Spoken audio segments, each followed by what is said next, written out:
I'm finally back with another Bleach video, and boy, I can't wait to get into it. Bleach is an anime that I continue to enjoy the more and more I watch it, and the arrancar arc is no exception to this. So right out of the gate, I found out that Grimmjow wasn't even dead, which makes me look like an idiot for saying he was. But that's until Noritora sneak attacks Grimmjow and sends him flying into the sand, leaving Ichigo to face Noritora depleted of almost all of his energy. To say that this fight doesn't go Ichigo's way is an understatement. He gets smacked up by Noritora.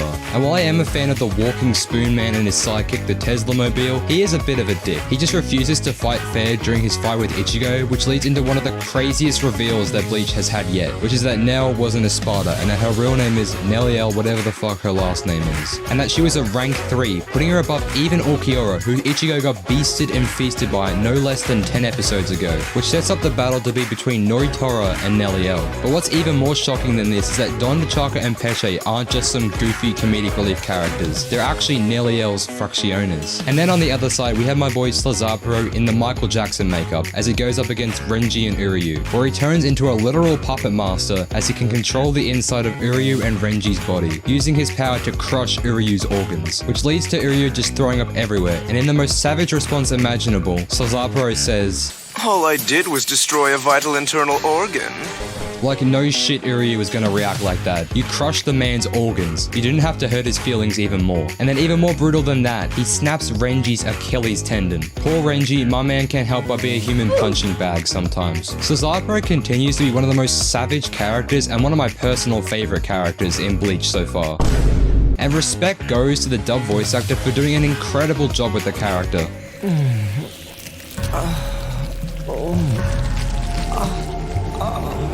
There wasn't a scene I didn't enjoy when Szayelaporro was there. But before I go any further, I need to talk about episode 190, because it is one of the best and worst episodes in Bleach so far. It's the worst because it's a 15-minute long recap of what's already happened, probably done because of the filler that happened between then and now. And in case anyone is wondering, I did skip this filler, because after the disaster of the Bound arc, I don't want to watch a filler arc right now, and would rather watch them once I finish canon Bleach. Because the filler really hurts the pacing of Bleach, as not only are there huge filler arcs, but there are also filler episodes spread throughout Bleach where you could go from watching canon Bleach one episode and the very next episode it's some shitty filler that jump scares you out of nowhere. This is easily my biggest criticism of Bleach so far. But on the bright side, the good news about episode 190 is that we have finally achieved full screen technology and no longer have to worry about all those awful bars on the side ruining the video. Sorry, I got a little bit sidetracked there, but let's get back to the video. Both the Noritora and Szayelaporro fight are great. Watching Nelliel kick blades with her bare feet was wild, and I find it funny that during Noritora's fight with Nelliel, when Noritora is getting his ass kicked, we get to see how sexist this man really is, with lines like, "I can't stand seeing a woman defeating a man in battle. It turns my stomach." Noritora probably watches a lot of Andrew Tate with the way he be speaking to women. Women. And the ass beating continues when Nelliel goes into her resurrection form, which is really goofy and certainly not what I was expecting. But the good times don't last long as Nelliel turns back into Nell and Ichigo starts getting his bones crushed by Tesla, whose transformation is honestly completely trash. Anyways, right when it seemed all hope was lost, Kenpachi comes right in the nick of time, and seeing him really got my blood pumping. I couldn't have been more excited to see Kenpachi, as he just one hit kills Tesla. Elon Musk needs to work on making his cars anime proof. And on the other side with Szayelaporro, the only people even putting up a fight are Don DeChaka and Pesce, as they manage to be interesting while still for the most part being comedic relief characters. Especially Pesce, who continues to be an incredibly hilarious character. Whenever he's in an episode, you know you're gonna get a good laugh, because you never know what crazy shit he'll say or do next. And one thing I noticed is that there were a lot of self-aware moments in this anime. A lot of people wouldn't call Bleach a self-aware anime, but trust me, go back and watch episode 190 to 200 and you'll be shocked at the sheer number of self-aware moments that happened during Bleach. My thing is a lot harder than your thing, and it throbs, and it... Pesce and Don DeChaka eventually get outscienced by Szayelaporro until Mayuri shows up. And now we're presented with the real fights. Kenpachi versus Noritora and Mayuri versus Szayelaporro, which are such perfect matchups to have considering the similarities in their personality. These fights were incredible. I loved the gotcha moment where we thought Noritora got hurt, only for it to be revealed that his hole was in his eye where Kenpachi attacked. And Noritora's resurrection form was wild and one of my personal favorites. It was also nice to see Kenpachi remove his eye patch as he uses proper sword fighting techniques and started using two-hand attacks instead of one, as he absolutely whoops up on Noritora. The Mayuri vs Szayelaporro fight was somehow even better, as Szayelaporro tries to crush Mayuri's organs, and while it does work, Mayuri reveals that he planted surveillance cameras inside of Uryu and made replicas of all of his organs, which is just insane to think about. Szayelaporro was really no threat to Mayuri, as he ends up getting eaten by Mayuri's Bankai, which does lead to a bit of friendly fire as Renji and Uryu get poisoned as well. And right when I thought this fight was over, Szayelaporro comes back to life by consuming all of Nemu's reishi, which kills her instantly. All while Mayuri is standing there completely flabbergasted and perplexed. But of course, Mayuri, being the galaxy brain psychopath he is, had this all planned out from the start, as we find out that he drugged Nemu and used her as bait for Szayelaporro to kill, which is such a thing to say, but that's Mayuri for you. Anyways, the drug increases his senses and makes Szayelaporro see everything 100 times slower, and is easily the most brutal moment of Bleach so far, as Mayuri stabs Szayelaporro with his Bankai, but only leaves it in part way, and when we see it from Szayelaporro's perspective, it feels like centuries have passed as he starts begging for death. After all this, Mayuri goes, you know what, fuck it, and brings Nemu back to life, which had me shocked because I genuinely thought Nemu was just dead. I also had low-key forgotten about the fact that Rukia was dead this whole time. While all these fights were going on, she was just rotting away. This is until Byakuya finds it, and when he sees the state she's in, he's pissed. And it's always nice to see Byakuya display emotion rather than just a blank stare. And what a perfect way to let off the anger than killing a completely worthless character, Zomari. Zomari is basically a filler canon character. He has a little monologue, does some substitution jutsu, makes Byakuya depressed, and then gets obliterated by Zenbon Sakura Kageyoshi. This Espada genuinely served zero purpose other than adding another kill to Byakuya's stats. And after this comes the biggest reveal in Bleach yet, as Aizen hits everyone with the quadruple Uno reverse card, as Aizen reveals that he doesn't actually need Orihime and only used her as bait so that the world of the living would be unmanned, which is such a galaxy brain idea. This genius moment, however, would last all of 30 seconds, as when Aizen goes to the world of the living, every other captain and lieutenant is waiting for him as Yamamoto saw through his plan, with a replica of Karakura Town being created in the Soul Society and swapped over with the real one. And you could tell Aizen was a bit salty at this, that everything didn't go according to plan. So how does Bleach keep up this suspense? By putting 2 episodes of filler after this. Thanks for that.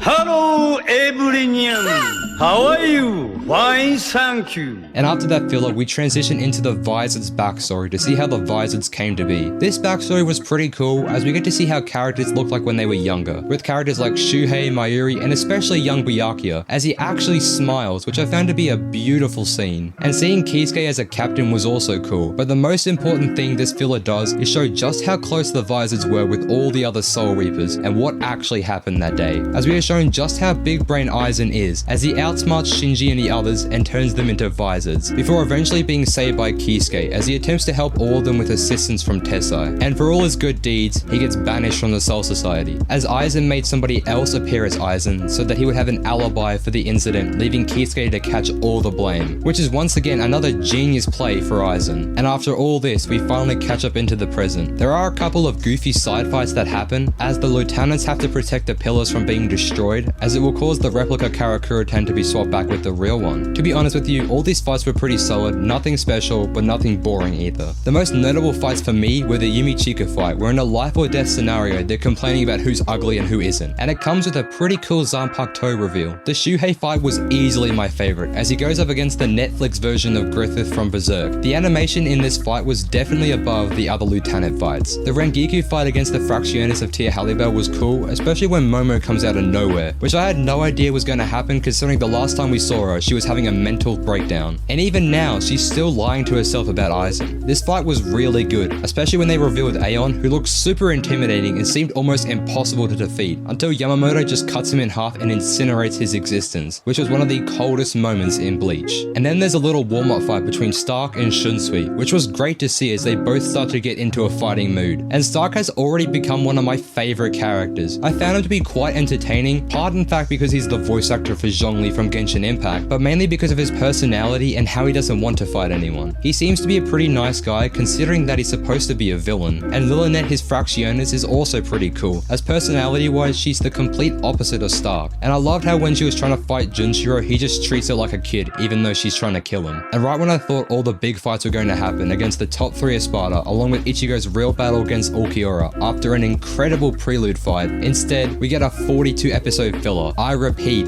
a 42 episode long filler, which I will be skipping because I do not have time for that. I'll watch them all after I finish the good parts of Bleach. When we do eventually come back to Bleach, the art quality and animation once again skyrockets. For this to be 2010 animation is nuts, considering just how incomparable it is to any other anime. The animation has also become more consistent in how good it is, and just the art quality in general has also improved. And I also got a bit of a jump scare because the audio quality spiked out of nowhere. I also think at this point the voice acting has crossed the threshold into A tier, as most characters do an incredible job, especially Loli. Her dub voice acting was insanely good. You're a dead woman, you just don't know it yet. And once I'm finally finished with you, I'm going to reach inside your corpse and tear out everything you stole from me!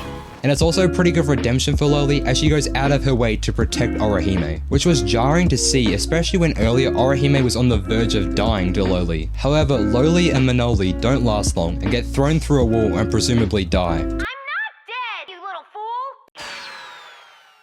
And while I could go on and talk about all the other garbage fights that happen here, like Uryu cooking Yami alive with his ultimate move, or how Rukia, Renji, and Chad all fight some random no-name arrancars, but I won't do that. Instead, I'll get into the only fight that really matters, and that is the Ulquiorra versus Ichigo fight, which is probably the crowning achievement of Studio Period's entire career. That might seem like a bit of overkill, but this is genuinely one of the best fights I have ever witnessed in any anime, period. There are so many moments that happen in this fight that are just straight up cool and completely unlike most other fights in Bleach. Getting to see Ulquiorra's resurrection form was so fucking cool. And right when Ichigo thinks he's got a hand on Ulquiorra, boom, Ulquiorra's just like, well, time for my second release, which had me screaming so loud I probably woke the neighbors. And then Ulquiorra goes right up to Ichigo and smashes his sword into his mask. There was also a pretty cool slow-mo scene as well, and to perfectly complement this fight, the soundtrack starts going wild. And this all leads into Ichigo just fucking dying. Yep, he just dies. End of Bleach. Thanks for watching. But is it? As Orihime tries to save him, and the distraught look on her face was so well done, as both her and Uryu tried desperately to save him, with Uryu turning into the equivalent of a human punching bag, with him even getting his hand broken by Ulquiorra, putting his life on the line for his friend, which just shows you how far Uryu has come as a character, from condemning Soul Reapers to working alongside them as allies. His evolution as a character is one of the major reasons I like him so much. And right when all hope was lost, Ichigo comes back from the dead, and his new hollow form is the best one yet, and instantly puts Ulquiorra on the defensive by cutting his arm off. And this fight really shows you how big of a power gap there is between normal Ichigo and his Vasto Lorde form, as Ulquiorra is barely able to keep up, as Ichigo can just summon Cero Spears with his hands and blast Ceros in every direction. And right when Ichigo is about to finish Ulquiorra off, Uryu jumps in to try and stop him from killing him, and so in response to this, gets impaled with Ichigo's sword and yeeted across the ground. And in a rather emotional moment, even in the state Ichigo is in, he repeats to himself that he needs to protect Orihime. And when it seemed like the real Ichigo might never come back, Ulquiorra out of nowhere comes in and cuts Ichigo's horn off, which brings him back to normal, along with some high-speed regeneration, which basically makes him almost impossible to kill. And when Ichigo realizes what he's done to Uryu, you can really see the pain construed across his face. And even to Ulquiorra, Ichigo was willing to cut off his own arm and leg to make it a fair fight, which really shows you how great Ichigo's character is and why he is so likable, with how much of an honorable and noble character he is and the amount of respect he has even towards his enemies. But before they can even fight, Ulquiorra realizes that he's dying and asks Ichigo to kill him. And after all the heart-pumping adrenaline action, we go into one of the saddest moments in Bleach, and I was really surprised by how well executed it was, because the entire time in Bleach, Ulquiorra has had a deep hatred of humans and had no idea of the concept of emotions and the human heart, which was seen previously when Ulquiorra asked Orihime where her heart is. And it was Orihime who changed changed his perception of this. Her constant loyalty and belief in her friends beginning to change his perception of humans. And in Ulquiorra's final moments, he displays emotion that we have never seen from him before. And when Ulquiorra was reaching out to grab Orihime's hand, this wasn't a logical response. It was an emotional response, which is something that Ulquiorra never really understood until his final moments. Ulquiorra dies right as he changes his ideology on humans, and for a character that felt nothing the entire anime, with him in his final moments having that emotional connection with Orihime was such a beautiful and bittersweet way to end his character. I'm probably not doing this scene justice, but I tried my best. But this is where I leave it for now. Bleach continues to improve not just visually, but also in its storytelling and characters. Even though this arc is similar to the Soul Society, where Ichigo and Co rescues Rukia, it manages to be something more than it, and stands on its own 2 feet as something original. My only complaint about Bleach is probably the fact that there are previews that spoil episodes, and that the pacing from not only the filler, but also just transitioning from one fight to the other, especially when there are 4 fights going on at once, is bad. It can make the fights feel poorly paced and longer than they actually are, and while there are some weak fights, there are more great fights than mid ones. But other than that, I have enjoyed every moment of Bleach so far, especially the way they treat death in Bleach, as Ichigo hasn't really killed any humanoid people, and that's because Bleach treats death more seriously than other shonens, and thinks about the repercussions that come with murder, and how it can affect you as a person. With the more Ichigo's hollow form evolves, the more his humanity is in question. And after the incredible fight between Ulquiorra and Ichigo, I cannot wait to see how the arrancar arc ends. I expected to keep this incredible quality right up until the end. I want to thank all of you for watching this video, and I will see you soon with another Bleach video. Bye bye now.